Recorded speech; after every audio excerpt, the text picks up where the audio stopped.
well, to become better at something, you got to go outside your comfort zone. So you got to be uncomfortable. There's not really a way around it. If you're not uncomfortable, you're not growing. The way I did it was I made a list of 7 tasks. I only vividly remember the last one because that was definitely the most terrifying at that point. And then it gradually got worse. So we'll skip to the last one that I actually do remember, and that was shooting a video on my phone in a train that was filled up with people.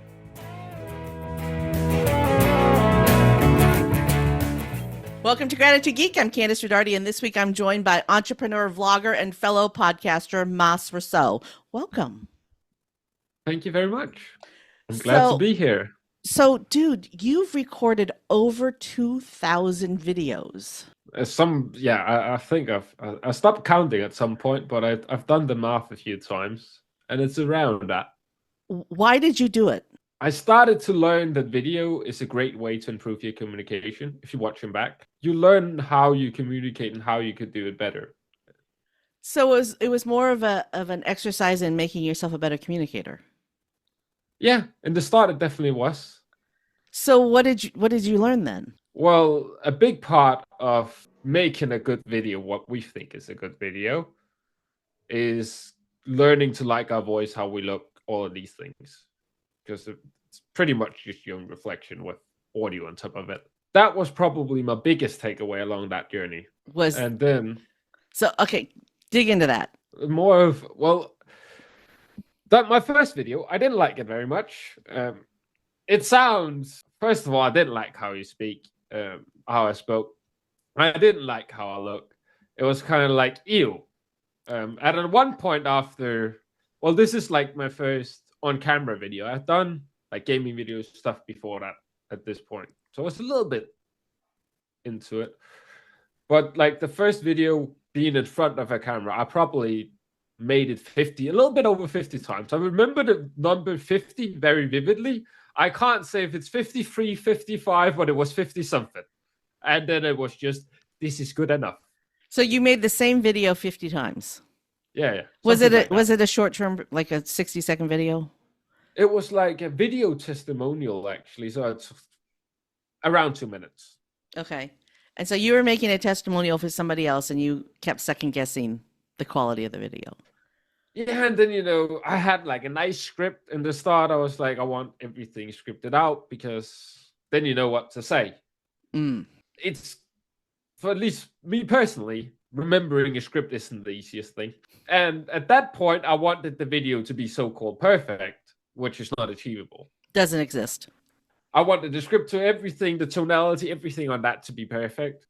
Probably along the 30 mark, I realized, that's not going to happen. So let's focus on making something that's good enough, which apparently still took like 20 tries. So were you reading the script or did you have bullet points? I had like a word-for-word script that I had read before shooting the video, like going into a recording session. I think I did the 50 over like a week or something. Wow. So every time I would read like the script out. And I placed the script away from my point of view. When I record, I never want to have like a so-called like long script. I can have like few questions because then I can do this. Look at the questions and then it doesn't look like I'm reading off the screen. He just took a drink, by the way. Yeah. Oh, yeah. Audio, of course. I always forget that with our own podcast. That's good for the people listening. Yeah.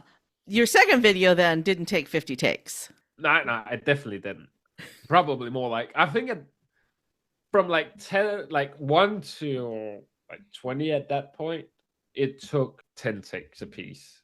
Wow. And then I slimmed it down. I get longer form video will still take me a couple of takes because I know the first one is not as good as it can get. I don't go past 5 unless sometimes my brain just goes and I'm just sitting there and I keep going. And then at some point I'm like, nope, this is stopping. We're going to try again tomorrow. because I'm not getting anywhere. But when you do 5 different takes, you can take pieces from each take to create the final product. I have tried that, but my brain sometimes you can't mix it up. If I do that, I prefer to take one piece and then just finish it off as I want it. I pick the piece that has the longer concurrent piece of content I can use, and then I go and finish it off. Okay. Which is a different, everybody has a different way of editing.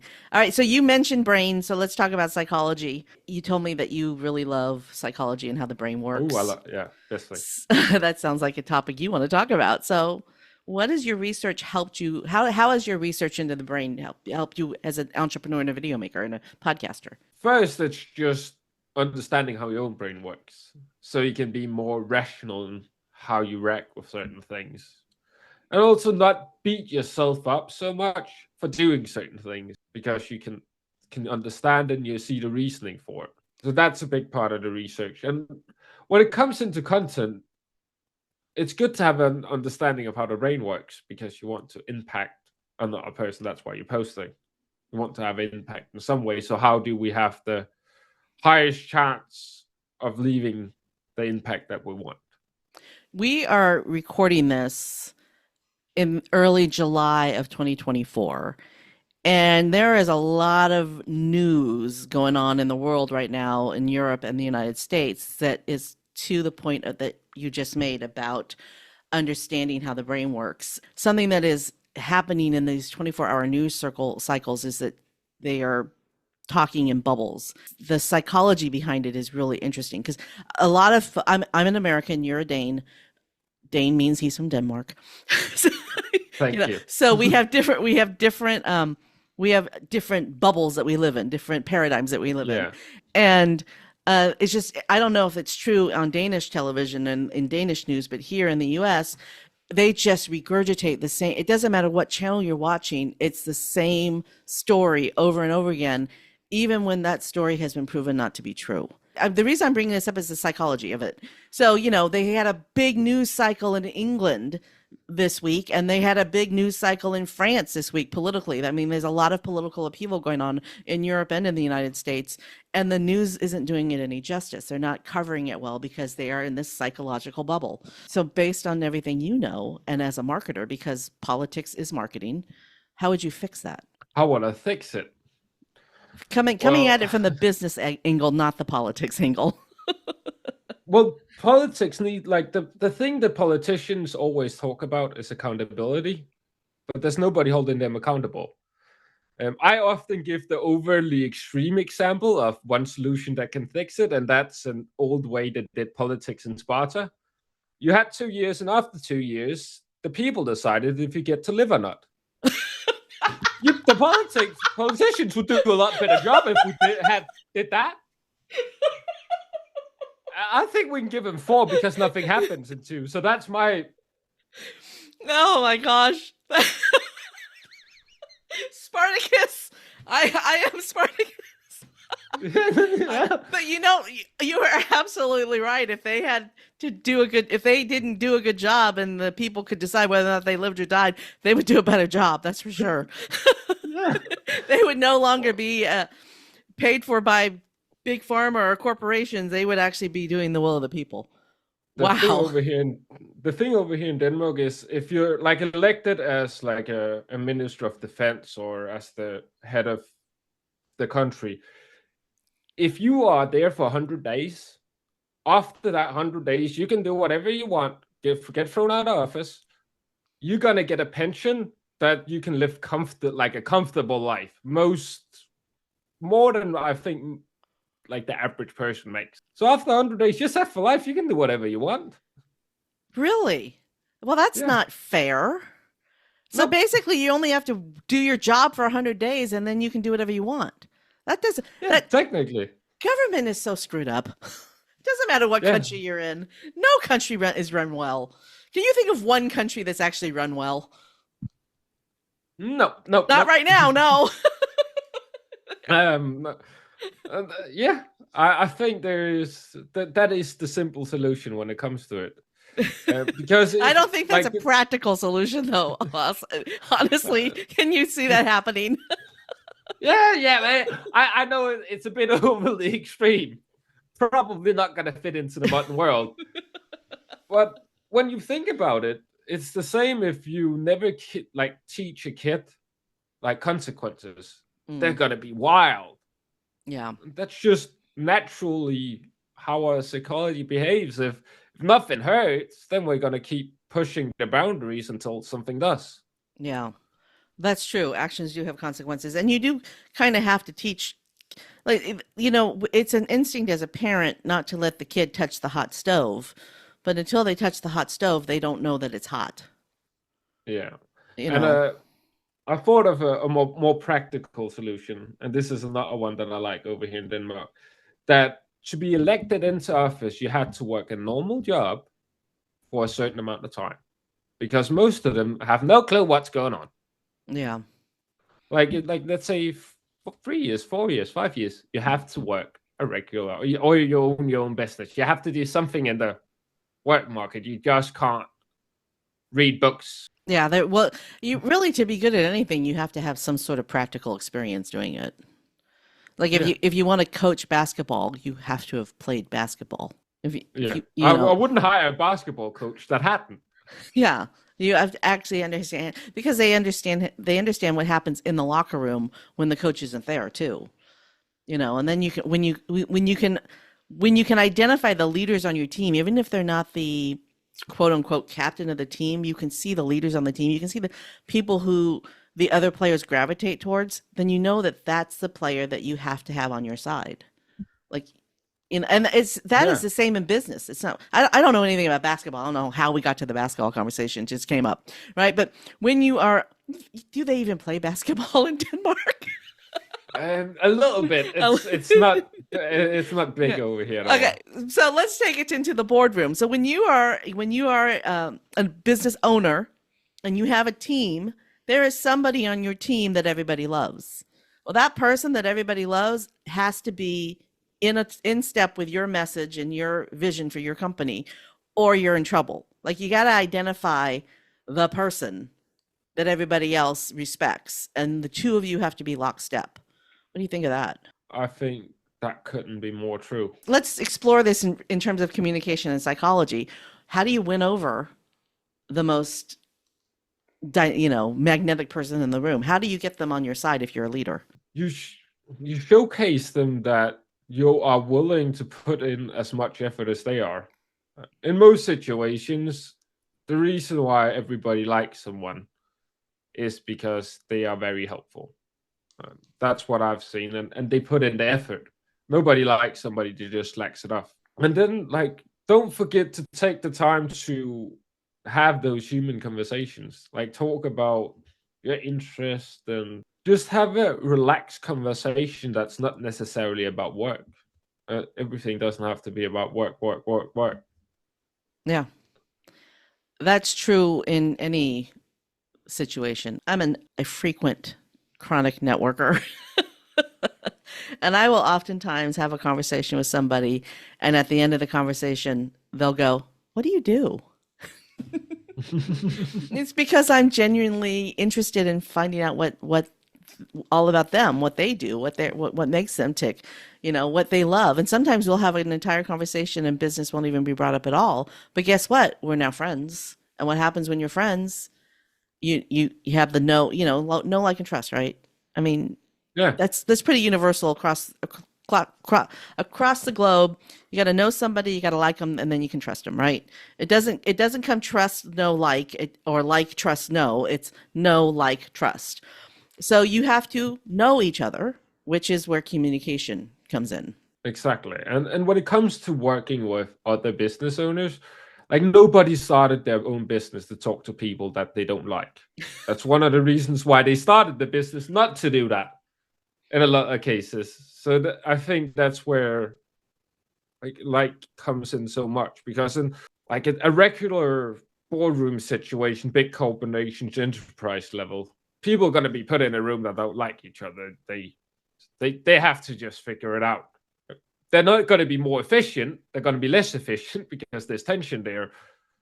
But in that situation, I would say it's less important. But if you're like really interacting with small business owners, like first of all, they're busy.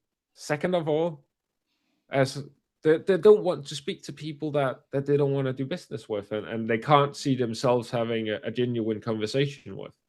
Yeah, that is one of the advantages of owning your own business is you get to choose who you do business with. So sometimes you want to do business with somebody and there is a communication misstep or something's happening. You're not communicating your thoughts to them. They're not communicating their thoughts to them. There's mistakes going on. So what does that look like? Well, how do I respond to deal with it? Yeah. How do you exactly? So what I mean how do we fix the communication mistakes that are happening between people? I guess. Well, the first thing you want to do when it happens, one thing I learned when I was in management, is you want to take the responsibility. You don't want to put the whole blame on yourself. Take responsibility of all the things you did wrong and don't put anything on them. Because then if you do it the other way, barrier comes up, defense mode. We had war all of a sudden. Yeah. This lowers the barriers and people are going to be a lot more open to that. And then after that, throw out like, I think we should do something different, or let's do it this way instead so we can avoid the previous mistake. Transparency is often the answer given, and I definitely do agree with it, but be a little bit selective in your transparency. Like the best. Well, so you're taking responsibility for your part of it, and then you're offering a different solution, and you're being transparent, but what is selective? I mean, how do you know what to be transparent about and what to keep guarded? Well, think of it in a way of how you would like it to, what would sound the best to you. There's sometimes multiple ways of saying things, and you don't want to put yourself, when you put the blame on yourself and make yourself look like a fool or somebody that doesn't know what they're doing, unorganized. That's where I say selective transparency. And in that way, don't say too much when it comes to things that like goes wrong. Like I don't, most cases I say my mistake, and then what happened. I don't even like put the sorry in there, because in a lot of the people that I speak with, I would assume that since we're having a relationship, that they're smart enough to understand that my mistake and we take responsibility means sorry, because action is louder than words. You don't just want to throw sorry out there. That's why that's the most annoying thing. I like the phrase "my bad" because it takes responsibility for the error. You aren't saying sorry; you're just saying "my bad." Let's fix it, right? Yeah, and it's on me, mea culpa. Let's fix it, right? But you're not saying, because when you say you're sorry, I'm sorry. It doesn't. Number one, it doesn't ever sound genuine, and number two, it kind of sounds whiny. Yeah. But my bad. I'm on me. My bad. Let's fix it. I really like that approach. Okay, sorry, I interrupted you. No worries. Continue. Did you want to add to that? No, I think that it rounds it off perfectly in the way of how you want to be transparent. Yeah. And a lot of the times, knowing like the best person you can ask is just yourself. Like, how would I respond to this? You're right. If I was on the other end of that, how would I respond to it? Wow, that really can teach you a lot about yourself too. Yes, very reflective. That's one blessing I've always had. So maybe take a beat and take a pause. Don't respond right away. Have a little self-reflection, but don't wait too long either. I mean, I think a big, huge communication issue, now, because we're in such a fast-moving society, one of the biggest mistakes you can make in communication is waiting too long to respond. Yeah, you don't want to leave it too long. I have like a 24-hour rule I started to stick by. I want to get back to most people within 24 hours. So when like a communication mishap happens, and I feel I get a little bit heated, you can feel the body temperature start rising a little bit. Then I don't respond. Depending on how high it rises, I either wait 30 minutes or I set a note for the next day, for the morning the next day, and then I get back to them. Because it's better to wait than to instigate something. Yeah. And when that happens, you don't think clearly anymore.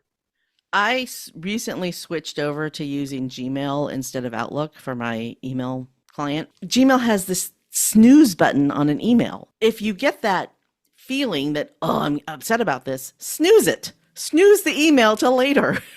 Don't respond to it. It'll come back up in 4 hours and you can deal with it in 4 hours or tomorrow or however long you need to snooze on it. I love that feature in Gmail. Plus, at the end, when you're done going through emails, this is a productivity hack for you right now. After you've snoozed everything and then you've responded to all the emails that you need to respond to and deleted all the other ones, you have no emails in your inbox. It's really nice. I never thought that I would like Gmail, but I'm really, I still don't know how to use it 100%. I'm still learning, but I like Gmail a lot better than I thought I was going to like it. Yeah, I think I need an email switch for the no inbox thing to happen. I looked at the number earlier today and it said 19,000 something. Oh, yeah, you need to start deleting. I've given up. I'm at 19. That delete button is so. If you have 19,000, you probably only need about 15 of those emails, which means you can delete 19,000 emails. Yep, I can. That's way too many. Productivity hack: delete. Because you really do, unless it's and like I have all these emails from my mother. My mother passed away 12 years ago. I'm not gonna ever get rid of her emails. They're just gonna stay in the little folder, right? But other stuff you don't need. You just don't need. There's a lot of stuff I don't need. Yeah, you don't need ads for sales that happened 3 years ago. You don't need it. Delete. You anything that you can. If you can store it in your CRM, you can delete the email. Just saying. Just saying.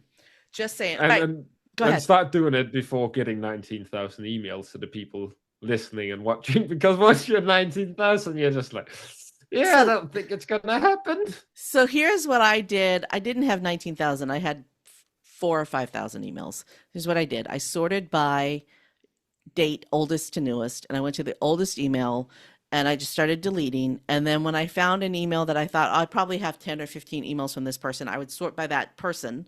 And then I would delete all the emails from that person unless there was take action on the ones that need to be taken action on and then delete the rest and just keep sort by oldest, sort by person, delete.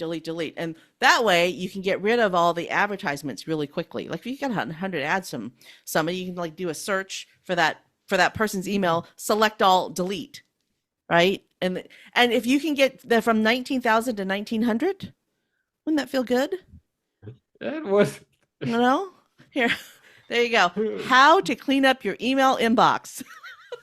It was almost like road to 100,000 emails is something that I'm on the way to. Yeah, that's not something to be proud of, dude. Not something to be proud of. Yeah, we can agree on that point as well. All right. I kind of missed this when we were talking about videos, but I have a feeling that making your videos helped you become more confident. Am I Most definitely. So, and confidence is, I'm just going to call you out. I think you're in your 20s, right? Yeah. And having a lot of confidence is something either people in their 20s either have too much confidence or not enough. So finding the right I'm sorry I called out a whole population of 20-year-olds, but I'm sorry, at 25 years old, you probably shouldn't be running for president of the United States. I'm just saying. Oh, yeah, actually you can't until you're 35. But I didn't know that. Yeah, you have to be 35 or 36 to run for president of the United States. And you have to be there's two requirements. You have to be born in the United States, be an American citizen, and be 35 or older. Okay, anyway, I don't think we've even ever had a president that was 35 though. I'm going to have to Google that. All right, if you're listening and you want to know if we've ever had a president as young as 35, I will have that in the show notes. Because now I'm curious. Actually, let's just look it up. We have time. We can look it up. Youngest U.S. president ever. Something from like the... It was Theodore Roosevelt, and he was 42 years old. I got close. Yeah. He was 42. Theodore Roosevelt. Wow, Theodore Roosevelt was an excellent president. He was he created a lot of the national park systems in the United States. He was actually not a bad president. Oh, and he became president after William McKinley was assassinated. I did not know that bit of information. So he wasn't elected. He became president after William McKinley was assassinated. Fascinating. There's a little bit of American history that the Dane dude didn't really want to know. Oh, I didn't know it. I'll tell you that much. But you said one of the few names of presidents that I actually knew.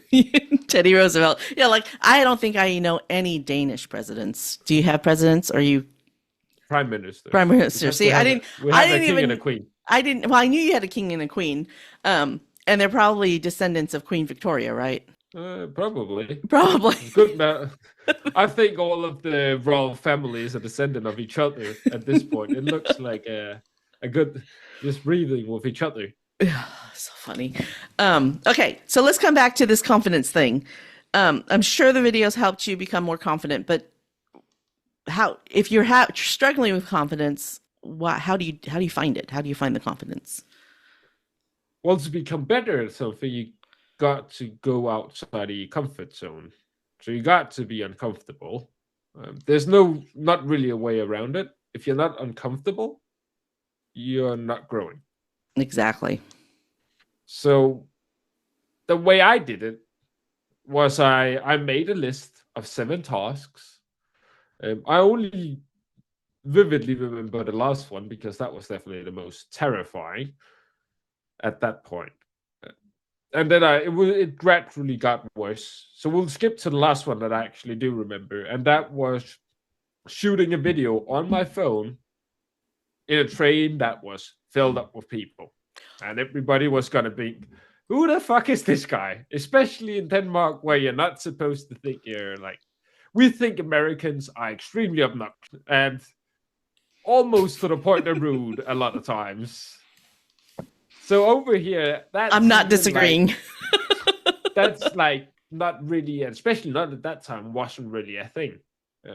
I still have never seen another person beside myself shooting a video outside besides like news. Interesting. So that's not something people in Denmark do. Not at all. So yeah, doing that in that train was very terrifying. But walking out of the train and going up to my mate's house, like that 5-minute walk made me realize I'm never gonna see any of these people again. Why was I so anxious? Like this is silly. What was the video about? It was at that point I did like accountability videos, like daily accountability videos to a team of people I was like a part of, who like helping each other, pushing each other forwards, just to really get that number up. Because at that point I had realized the more videos that I do, the better I'm going to be at communicating. Yeah.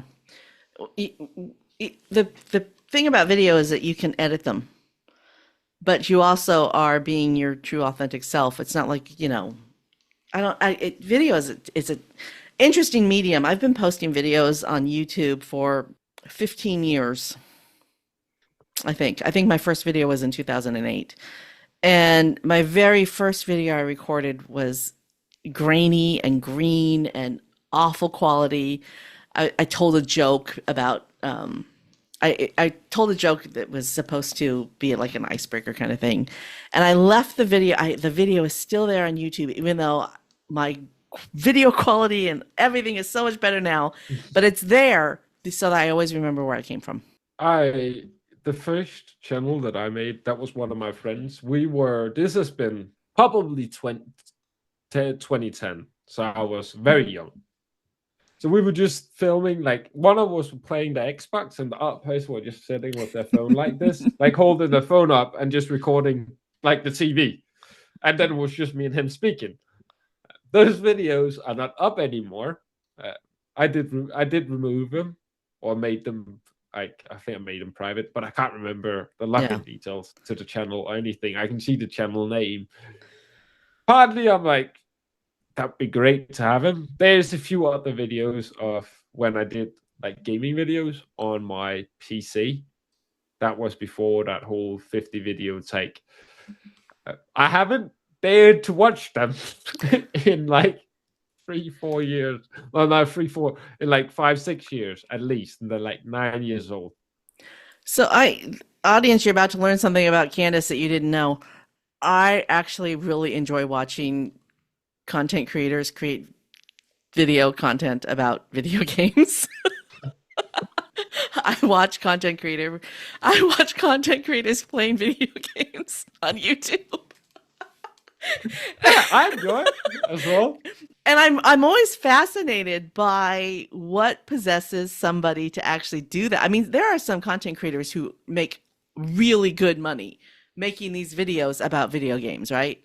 And so what possessed you? Why did you do it? I mean, you if it was in 2010, you were a child. You might have been 10 years old. So what made you do it? Well, like we were watching those cool, like at that point, trick shotting videos of like Call of Duty. To people that have watched YouTube videos for a long time about gaming, they will appreciate what I just said. And they were very big back then, and that was just, we thought that was like the coolest thing ever. And those videos and that whole, like at that point, YouTube was very new, and just like being able to watch content that was actually like fun compared to like TV. And then we just wanted to like make our own videos. We probably if you stuck with it, it'd probably be amazing.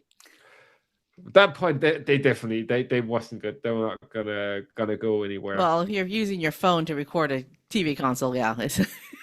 But at that time, that was kind of okay. Yeah. Yeah. The commentary was fun enough. Oh, I'm sure the commentary from 10 or 12-year-old boys playing a video game was probably hilarious. I hope you can find them, because for number one, it's going to help you see how far you've come, which is why that video, and I will link the video in the show notes, my very first YouTube video in the show notes, just so you can see how far I've come. But if you find those videos, you're going to see how far you've come, and there might be some gems. I mean, with shorts these days, you might be able to make a whole series of YouTube shorts. You're right. That might get a lot of attention nowadays because they're so shit. You People never think, what the fuck is this? Exactly. Who are these kids and what is this game? Look at how bad they love doing those 1980s callback videos. There's a trend going on. This is again July 2024. There's a trend going on right now where it's videos of this is how my parents danced in the 80s. That's a trend right now. So people like to see throwbacks. They like to see what things are like. And 20 years ago, 15 years ago, that is pretty in the video game world. That's a throwback. Yeah, it's good memories those times. And then like I think the second time that was again, it was passionate, was not necessarily for money, because at that 9 years ago you wouldn't really make a lot of money, especially not if you like made Danish videos as we did. Like I think the biggest YouTubers might have made like a couple of $100 a month over here. That was it. Not something reality check. Most video people don't make a lot of money. Just reality check. If you think you're going to have a career in making video on YouTube, there isn't a lot of money in it for most people. Superstars maybe. Okay, sorry. Just like to give that reality check, because some people think they can put up 3 videos and the people that put up 3 videos and do well probably done a couple of years of research to figure out things, and it's just their 5th channel. Yeah, well, that's true too. It looks like they just started. I remember seeing a video, a guy that did videos on tips on how to do thumbnails, stuff like that, and he had done like 4 videos and it got 1 million views and minimum of each. And it was like, well, it's not surprising. This guy done his research. You could hear by just like how he gave feedback. He had tried this and tested this probably for a year before launching. Yeah. So of course they're going to do good. It would be waste of time if they didn't. Yeah. I actually created a YouTube account just so that I could watch videos that I didn't want to have coming up in my algorithm on my main account. There's a good trick for you. Start a brand new YouTube account, because you can create as many YouTube accounts as you want under your main Gmail account, right? So Yeah, it's very easy. create a YouTube account just for research, because when you start it and it has no memory, no history, you haven't liked anything, the very first search starts the algorithm. So if you want to research a topic, starting with a brand new YouTube channel with nothing, no history, and you type in the search for the thing that you want to create your YouTube channel about, that's the best way to research, because you find out right away what's already working in that niche. That's actually a good tip. Very good tip. Yeah, I've made a few videos. You've been imagine you've been at this. You made your first video before I made my first video, and normally I started many years ahead of people. Well, you still did start many years ahead of people. I mean, 2010 that was way before the curve. So it's time for us to start thinking about wrapping up. Is there anything that you want to talk about that we haven't covered yet? Well, when it comes to making videos and content, stop overthinking, is this good enough? Because you can think about it all you want, and you can ask all the people you want, but none of them is going to give you the truthful answer, because the market gives you the truthful answer. I have tried multiple times editing a podcast. This is not it. This is just, well, I'm gonna have to post it because I don't have anything else. Job's best episode ever did. Happened multiple times. Yeah. So post it. Let the market tell you what it is. Yeah. And sometimes, so a lot of folks who are learning how to be a YouTuber are being told that you have to figure out what your niche is, plan your videos in advance, and then, do what the market wants you to do. But what you just said is put out what you have and let the market decide. And I agree with you 100%, because there is no way for me to do research on interviewing people for my show. I can't. I mean, I can research about you, right? My guest. I research my guest, but I can't research whether or not my guest is going to be a viral video. I just have to prepare for the conversation and have a great conversation. Is it going to bring value to my audience? If 100 people watch this video, are 100 people going to find some sort of value from this video? When posting the video, just focus on making each video 1% better than the last video. How can you make it just a little bit better? I did the math, and I know this doesn't quite add up to real life. But technically, if you improve 1% better each day for a year, that's a 37x. 37,000% if we put it into other words. So that's a big improvement by just tiny to really showcase how effective it can be. None of us are going to implement it like that in life, because life does this all over the place, and I'm just waving my hand around. It's a wibbly wobbly thing. Yeah. So let's do that math again. If you focus on improving incrementally by 1% every day, after a year you've improved by 37,000%. Is that the math? Yes. All right. That's 1%. See, it's like putting the penny in you put a penny in a piggy bank, and then you put 2 pennies the next day, and 4 pennies the next day, and 8 pennies the next day, and at the end of the month, at the end of 31 days, you have over $1 million, right? Just by doubling. It's like that 1%. I love this. Just be a little tiny bit better every day.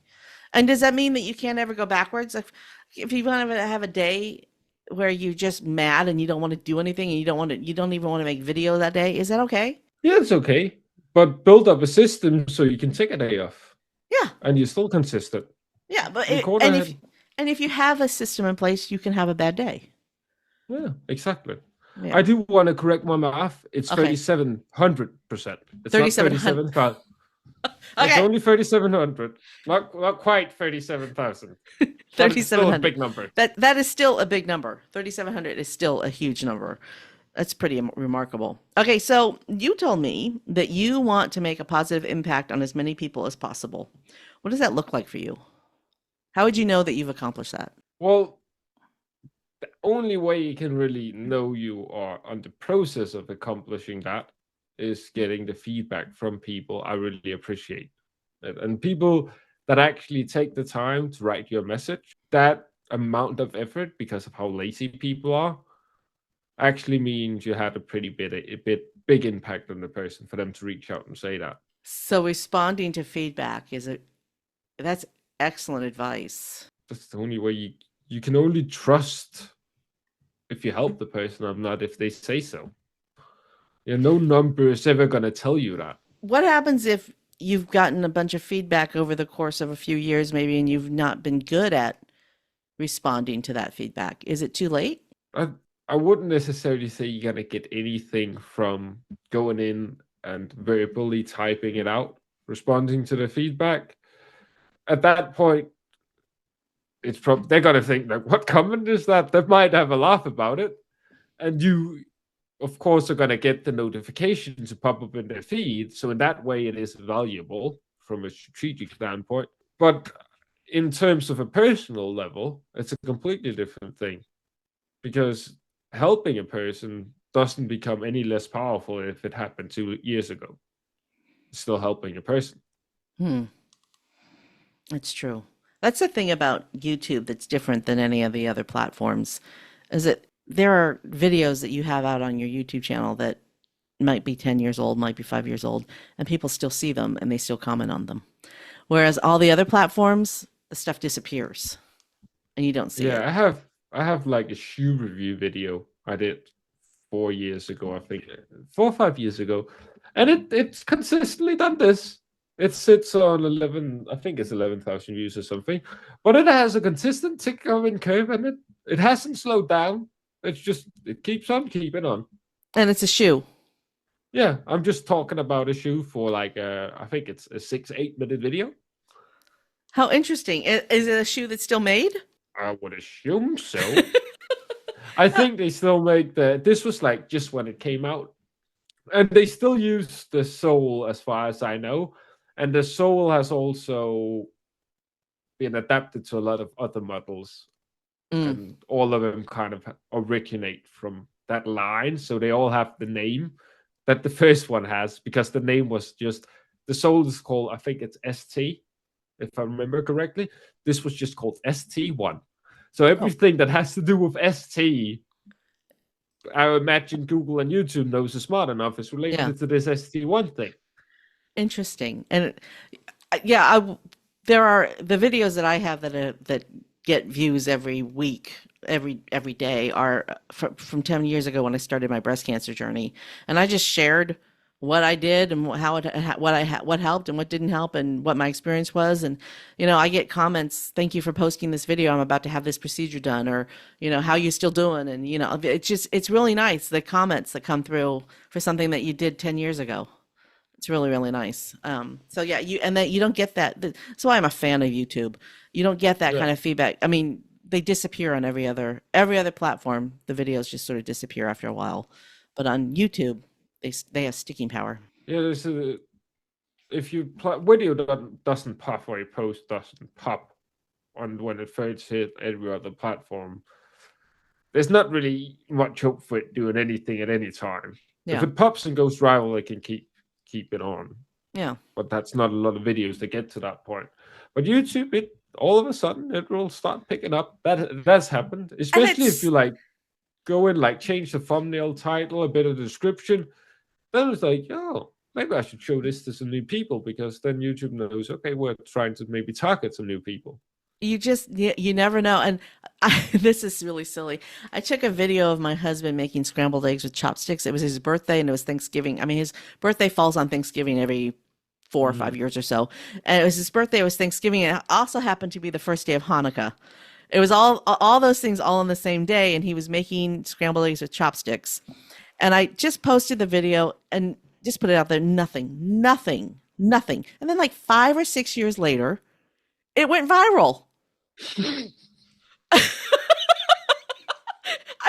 I don't mean 5 or 6 days. I said years. 5 or 6 years later, it went. It's just so random, So that's why I don't ever delete anything, unless it's information that is no longer relevant that needs to be deleted, right? But keep it there, because you never know. Just as long, and if you start seeing activity on an older video, make sure that the description has the correct links in it so that people can contact you now, right? Update.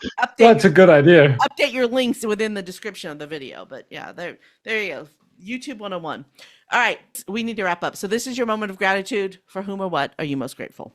I'm just grateful for life. I like living. I like to keep it simple. Why make gratitude so complicated? When I'm grateful, when I'm the most grateful is for the most simple things. That's a good answer.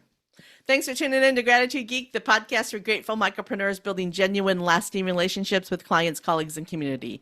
Our theme music is track 14 by Rev Brock and Soul Lily. To connect with our guest, Pleman Rossau, head over to the show notes at gratitudegeek.com. This is episode 230. I've been your host, Candice Rodarte. Stay groovy, my friends. Stay groovy, my friends.